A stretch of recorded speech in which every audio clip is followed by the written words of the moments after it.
Bienvenidos a una nueva sesión de Pasión por el Cine. Fíjense lo que son las cosas. Esta es una actividad pequeñita, surgió con vocación mediática para lo que es Ciudad Real, evidentemente. Nos dimos cuenta que al final no tenía mucho eco presencialmente, y yo lo entiendo porque yo hablaba aquí con buenos amigos que son 40 años ya ejerciendo la crítica cinematográfica en esta ciudad, sometiendo a un verdadero tercer grado a los ciudadraleños. Ahora mismo estamos otra vez con 4 actividades cinematográficas. Me decía el primo de Julio Cortázar, que está residente en Ciudad Real, que es una locura, ni en Buenos Aires, ni en París, ni en el que ha estado en Estados Unidos. Y efectivamente, y no hablo de hacerlo bien, hablo de intensidad. Y esto es mucho, pero a mí no me queda otra. Algunos pensarán que es un baño de ego y otras cuestiones parecidas. No, es una cuestión de necesidad, porque yo en este punto de mi vida disfruto más de ermitaño, viendo mis películas. De hecho, creo que he batido el récord, a pesar de la precariedad de mis ojos, con respecto a otros años, porque son, si no me falla la cuenta, 62 películas vistas en lo que va de año. Y no engaño, una media de 4 por día. Tendré que bajar el ritmo, evidentemente, pero bueno, mi media suelen ser de 3 películas, ¿no? Entonces, esa es la razón por la que yo doy tanto aquí la murga con mis intervenciones. Bueno, total, para no enrollarme mucho más en este tema, que esto empezó pues con 9, 10 asistentes, lo quisimos reconducir. Hablo en plural porque me refiero al director y ya buen amigo Javier Alonso, que da gusto siempre por lo receptivo que es con cualquier actividad cultural, y decidimos que esto iba a ser, como comentaba Susan Sarandon con El detective, en esa joya infravalorada que es Shall We Dance, Bailamos. Decidimos que esto iba a ser una notaría de lo que eran estos años, esta época de cine en Ciudad Real. Hay más gente que se dedica a esto, pero en lo que a mí se refiere, pues era la oportunidad de que si alguien en el futuro bucea en este momento, pues diga, pues había un tío ahí con una verborrea imparable, incontinencia verbal, que opinaba esto y era un poco el que daba la murga a la hora de programar actividades, a la hora de salir en televisión, hacer radio, y estas eran sus opiniones, porque al fin y al cabo el cine, el arte en general, acaba siendo una cuestión de gustos, no nos engañemos. Llegado a este punto, como esto acaba siendo un pupurri y una miscelánea, siempre hay un leitmotiv, un tema conductor, pero luego esto deriva a muchísimas otras cosas, es obligado en este primer programa del año, o en esta primera sesión del año, mejor dicho, que aprovecho para felicitarles de nuevo el 2024, es obligado a acordarse de Paco Badía, que nos dejó hace muy poquito, hace 8 días. ¿Ha muerto? Ha muerto Paco Badía. ¿No lo sabía? Bueno, pues lamento comunicárselo. Pero ahora. Sí, hace 8 días. Hace 8 días. Bueno, pues yo digo Paco Badía, y de hecho escribí un artículo apresurado. Está aquí otro buen amigo, Luis Mario Torrino, que hizo una vocación muy entrañable, muy personal, porque él colaboró codo con codo, transportando los rollos de aquellos terribles que pesaban un quintal en los tiempos heroicos del Cineclub Human, cuando aquí en los años 70 se puso una película que llevó a la misma Guardia Civil a querer requisarla, que era El acorazado Potenkin, que era todo un referente del cine mudo. Y yo le digo Paco porque siempre lo conocía así, pero en realidad es Francisco Badía Llévenes. Nos ha dejado a los 83 años y es de justicia y obligado referirnos a él porque abrió caminos en esta ciudad. Él fue un referente, él peleó, amó el cine de una manera insaciable, como lo que nos pasa a algunos, y fue precisamente el pionero de los cineclubes. Por ejemplo, el Alarcos, que fue el primero, y luego a continuación vino el Human o Human, como quieran, que es donde yo le conocí. Cuando llegaba de la Verde Galicia en el año 75, yo era ya un crío con vocación solitaria, es para mí casi una adicción, asilvestrado, como lo soy casi ahora, y enamorado del cine. Enamorado del cine gracias a aquellos ciclos fantásticos de televisión española. Yo nunca me cansaré de ponderar a televisión española en todas sus épocas, y especialmente cuando yo me asomé a su primera cadena, porque la segunda no teníamos recepción en Galicia. Luego, cuando llegué a Ciudad Real, sí, había unos ciclos de cine en aquel momento casi proscrito, ¿no?, en el mundo, que era cine de los países del telón de acero, cine húngaro, cine polaco. Yo ahí descubrí a Polanski, yo ahí descubrí a cineastas coetáneos de Polanski, de su nacionalidad, maravillosos, como Kawalerowicz, Hatch, a cineastas húngaros. Bueno, pero no voy a ir en plan cultureta, es que los ciclos que ponía la primera eran ciclos de Rita Hayworth, de los hermanos Marx, de Cary Grant, las tardes de los sábados eran fantásticas con western clásico, desde Murieron con las botas puestas a la filmografía de Raoul Walsh, era impagable, ¿no? Y ahí y en aquel cine que todavía se preserva. De hecho, mi pueblo, que es muy pequeñito, los pueblos en Galicia tienen una cabeza que se llama de concello, que es el pueblo más grande que reúne a varias parroquias, ¿no? Yo soy de un pueblo que es cabeza de concello, que es concello, pero que en realidad es muy pequeñito. Estos no son los pueblos de Ciudad Real, son de 400 o 500 habitantes, pero siempre disfrutamos de cine, algo insólito. Y de hecho, hasta hace poco, mi pueblo era el único que tenía cine de la provincia, y lo sigue teniendo. Además, un tipo entrañable, el buen amigo Ernesto Romero. Cine de toda la provincia de Ourense, el único. Ourense sí lo tiene, estos cines que hay ahora, pues que sirven para todo, ¿no?, para ir a comprar fruta, ropa, pero en la provincia es muy difícil porque son sitios muy pequeños, ¿no? Y lo hay. Y en aquel momento también lo había. El cine principal, que jamás lo olvidaré, fue mi particular Cinema Paradiso, y entonces yo ya venía ahí entrenado.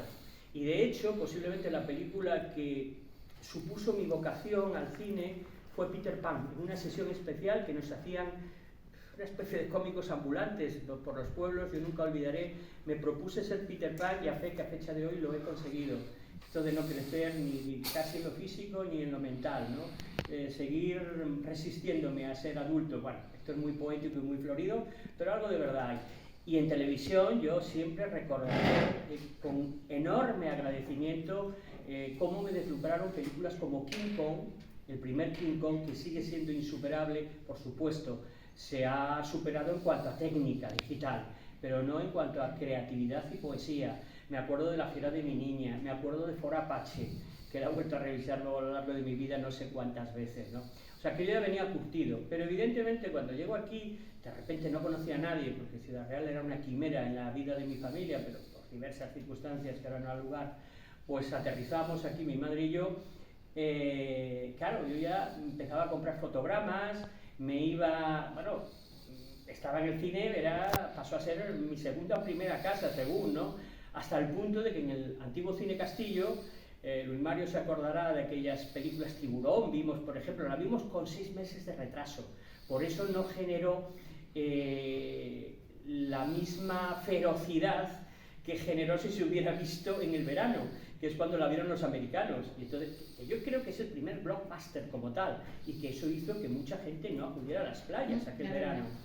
Fue terrible. Aquí la vimos después, aquí la vimos en enero del 76, y la verdad es que fue toda una conmoción. Pero digo esto porque una película, claro, empezaron a venir en cascada películas censuradas, películas que no habían venido desde El último tango en París, etcétera, etcétera, y vino La naranja mecánica. Y creo que fui el único adolescente, yo debía de tener 15 años, al que le dejaron ver La naranja mecánica. El portero, Chamizo, nunca me olvidaré de él, se apiadó, me vio con tantas ganas de ver esta película, ¿no? Yo lo quería ver todo, además de todos los tipos y de todas las tendencias. Y esta es una consigna en mi vida.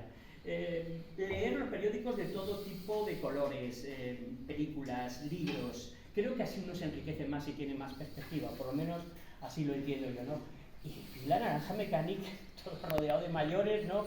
Y bueno, ahí empezaron mis pinitos aquí en Ciudad Real, y a la vez conozco a Paco Badía. Paco Badía, que alternaba el Cineclub de los martes en los antiguos salesianos, que ahora es una residencia universitaria, con los viernes. Los que seáis de aquí o viviréis en aquella época, por supuesto Luis Mario en sobra porque tenía que acopinar con mucho trabajo, pues nos ponían, digamos que eran sesiones especiales de los viernes de cine, a ver, dicho con cariño, porque yo también lo soy, cultureta, más cultureta, el cine alternativo, ¿no? Era cuando venían las películas de Pasolini, de Fassbinder, de Saura, muchas de ellas no han pasado la criba del paso del tiempo, incluso de Godard, ¿no? Pero en aquel momento es que el cine era muchas más cosas. El cine no solamente era ir a ver una película puntual, que sobre todo era eso, es que era una bocanada de libertad por muchos años, no pudiendo haberse dicho muchas cosas, ¿no? Y conste que yo estoy ahora emprendiendo una reivindicación muy sincera y entonando el mea culpa, como ya he comentado aquí en más de una ocasión, del cine del franquismo. Se hicieron, esto lo dijo Juan Antonio Bardem, que no es sospechoso, o sea, no, se hicieron verdaderas maravillas, pero ya no estoy hablando de Buñuel, de Saura, de Berlanga, no. Hay un director que se llama José María Forqué, que eso es que no se puede aguantar de lo bueno que es, que tiene Atraco a las 3, que es una obra maestra, que tiene Maribel y la extraña familia con Adolfo Marsillá, 091 Policía al habla. El otro día descubrí una de 3 monjitas, que son Amparo Soler Leal, Nuria Torray y ahora no me acuerdo la tercera, que tienen que montar una becerrada para poder preservar el convento donde mantienen a una serie de ancianitos, ¿no? Y es una joya, con Fernando Fernán Gómez haciendo de un pícaro, casi precediendo a Paco Raval como Juncal, que es una verdadera obra maestra. O una con Carmen Sevilla titulada El secreto de Mónica. Es que yo empiezo a tirar del hilo. Usted puede ser un asesino, una típica de intriga con Julia Gutiérrez Cava, con José Luis López Vázquez.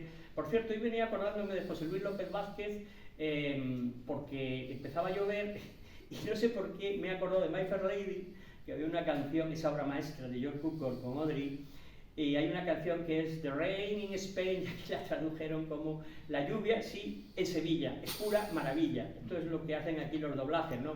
Y George Cukor, el director de esa película, siempre dijo, y yo lo suscribo, que José Luis López Vázquez podía haber ganado en Hollywood perfectamente 2 o 3 Oscars.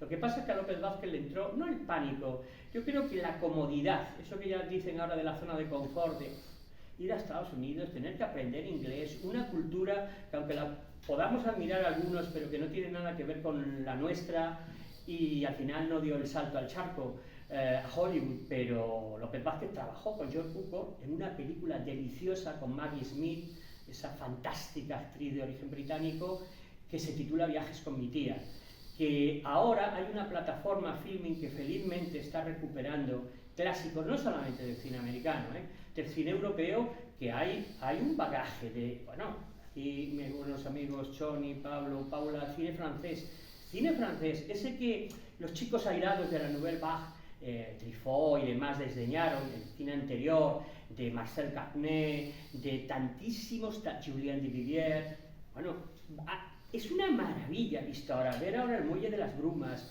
ver ahora a Yves de Montand cantando las hojas muertas en las puertas, en la puerta de la, ¿cómo se llamaba esa película? De la noche, las puertas de la noche, ver Pepe Le Mocó, Fin de jornada, bueno, ingentes obras maestras, no hablemos ya del cine italiano, que yo no sé, yo me acuerdo de una anécdota en un trayecto con una querida amiga italiana, Udine, un trayecto de Udine de Venecia a Bolonia, ante el horror de otra amiga mía de aquí, de Ciudad Real, que acabó espantada porque me dediqué a soltarle en plan repelente Niño Vicente 200 títulos de obras maestras de los 30 y los 50 en Italia y en italiano, los había memorizado, ¿no? Películas de Mario Monicelli, de Luigi Comencini, de Dino Risi, de Vittorio Gassman, o sea, cuidado, porque yo muchas veces, bajo esta defensa numantina que hago, es que no hace falta hacerla, cae por su propio peso del cine americano, lo que no tengo es prejuicio.